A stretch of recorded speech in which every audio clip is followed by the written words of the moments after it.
pengadaan Chromebook ini keniscayaan. Chromebook bukan merek komputer. Kenyataannya yang terlibat dalam pengadaan laptop itu begitu banyak merek. Chromebook itu hanya operating system dan ternyata sampai sekarang masih dimanfaatkan.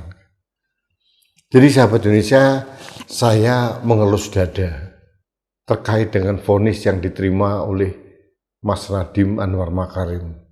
Saya tadi berkesempatan ngobrol beberapa saat dengan Nadiem, dengan istrinya, dengan orang tuanya. Saya bisa merasakan luka yang mendalam. Bagaimana pengabdian yang tulus kepada bangsa dan negara itu mendapatkan ganjaran seperti ini. Tapi bagi saya, drama ini belum berakhir. Drama ini belum berakhir karena masih ada upaya hukum yang lain. Ada banding di pengadilan tinggi maupun kasasi di Mahkamah Agung.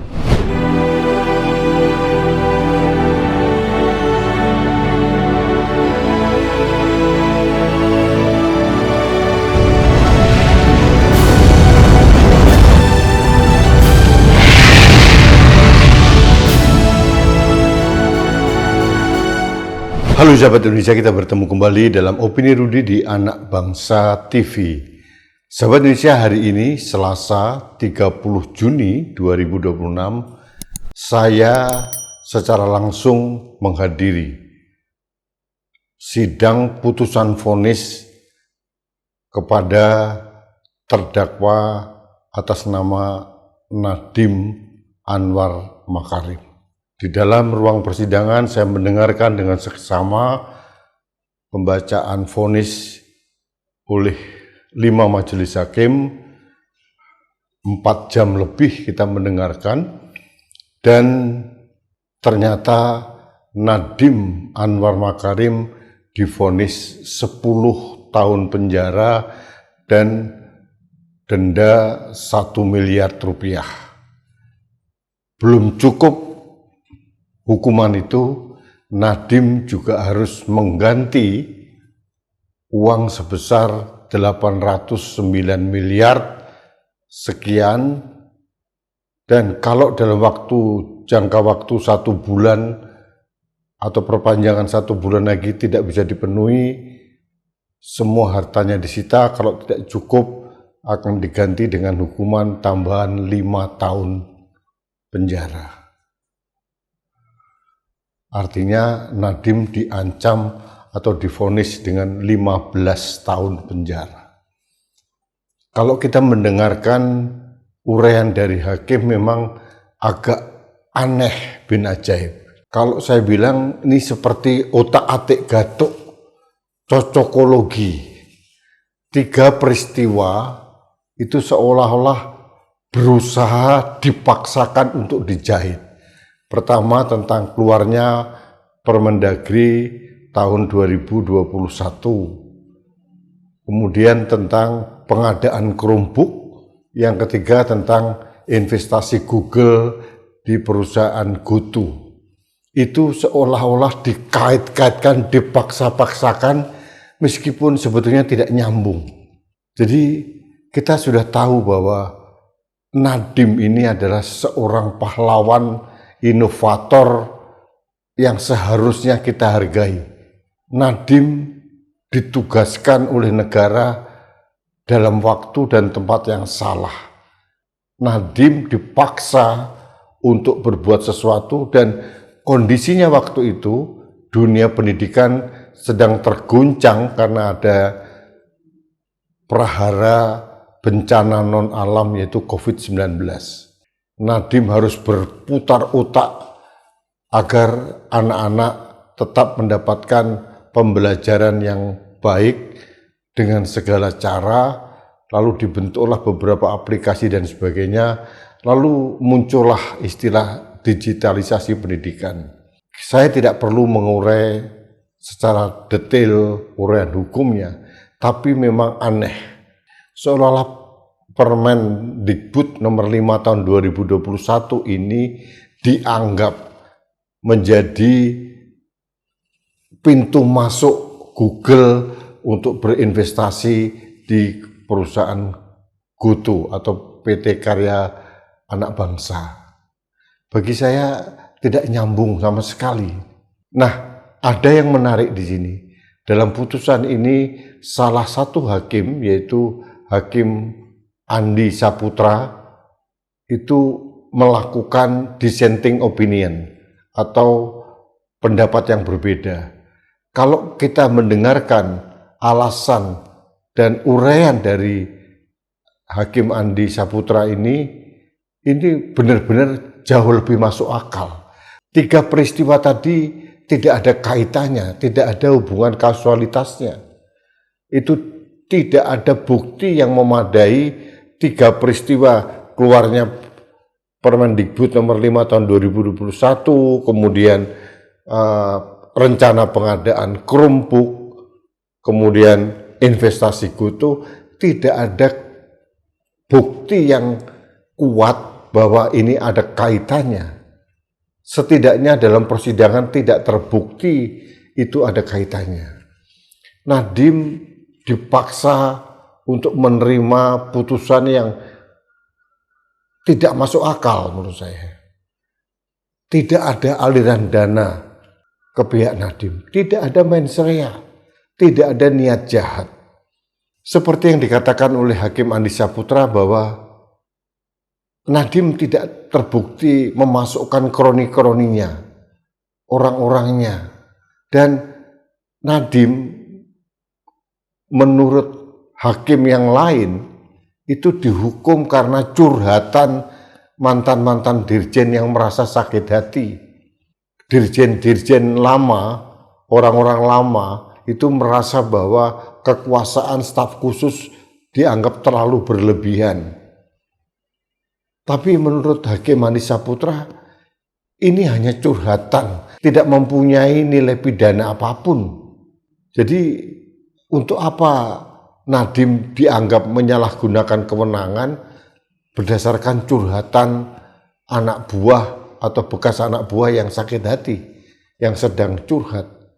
Toh ternyata apa yang dilakukan Nadiem selama sampai akhir masa jabatannya, tanggal 19 Oktober 2024, tidak ada teguran dari Presiden, tidak pernah ada teguran keras dari DPR sebagai pengawas eksekutif.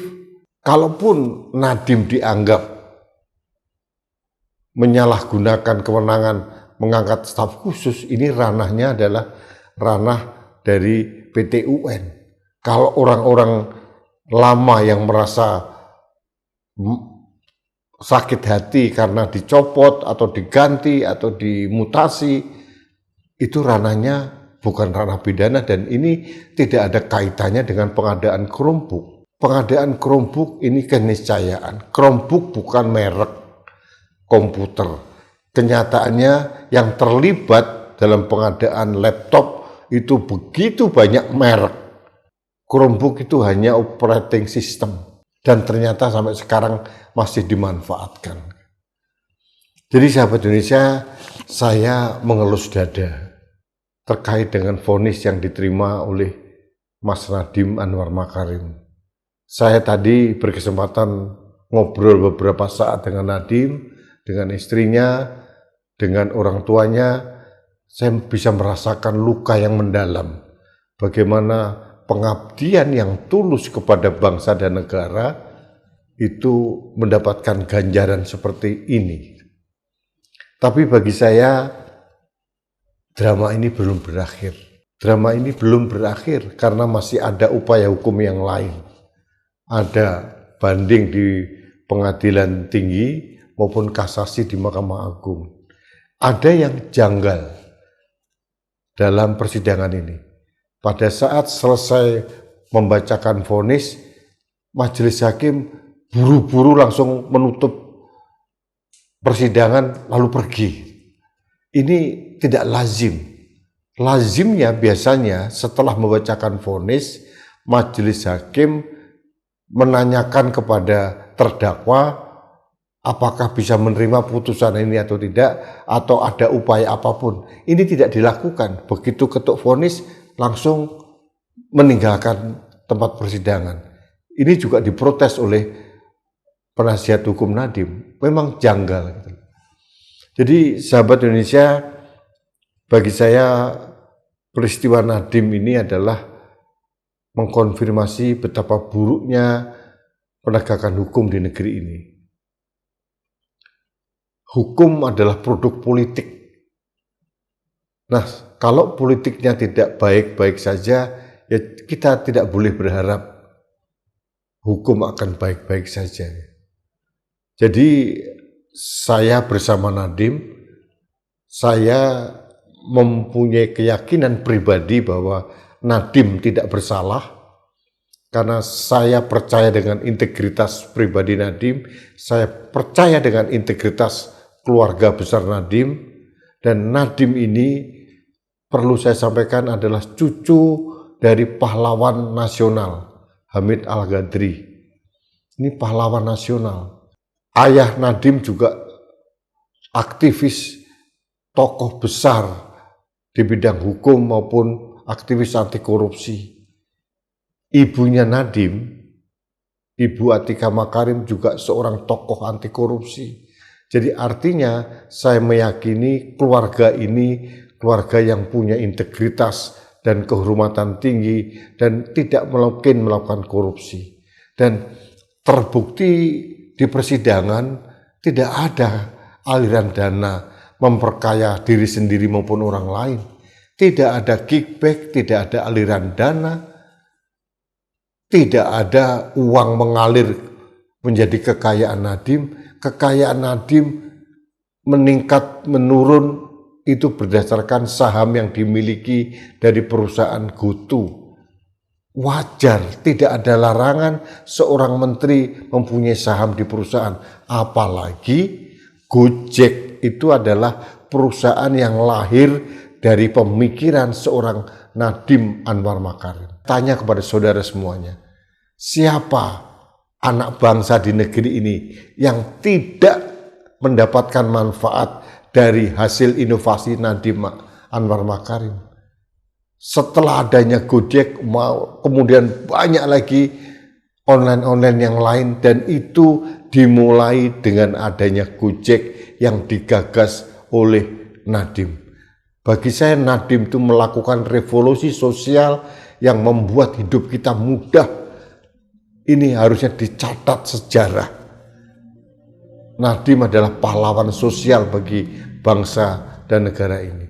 Belum lagi tentang pekerja yang direkrut oleh bisnis yang diinovasi oleh Nadiem, Gojek dan sejenisnya. Belum lagi UMKM yang menjadi tumbuh kembang karena Nadiem. Belum lagi kita masyarakat yang dimudahkan karena inovasi seorang Nadiem. Dan akhirnya Nadiem mendapatkan ganjaran seperti ini. Bagi saya ini tidak adil, ini tidak fair bagi saya. Tapi drama belum berakhir. Sekali lagi masih ada upaya hukum lain. Banding di pengadilan tinggi maupun kasasi di Mahkamah Agung. Kita berharap hakim-hakim di pengadilan tinggi maupun hakim agung di Mahkamah Agung mempunyai nurani yang bersih, nurani yang imparsial, menegakkan kebenaran seadil-adilnya, menegakkan keadilan sebenar-benarnya. Kita berharap nurani hakim seperti Hakim Andi Saputra itu menular pada hakim-hakim tinggi maupun hakim-hakim agung, karena logika analisa dari Hakim Andi Saputra yang melakukan dissenting opinion ini jauh lebih masuk akal. Sayang sekali dia hanya menjadi bagian kecil dari 5 hakim yang lain.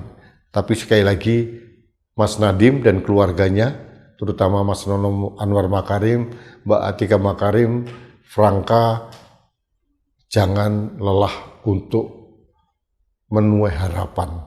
Masih ada harapan di pengadilan tinggi, masih ada harapan di Mahkamah Agung. Insya Allah keadilan yang seadil-adilnya, kebenaran yang sebenar-benarnya akan hinggap akan menyambangi keluarga Nadiem Anwar Makarim. Kebenaran bisa kalah, tapi kebenaran tidak bisa salah. Terima kasih sahabat Indonesia, kita bertemu kembali dalam Opini Rudi selanjutnya. Sampai jumpa.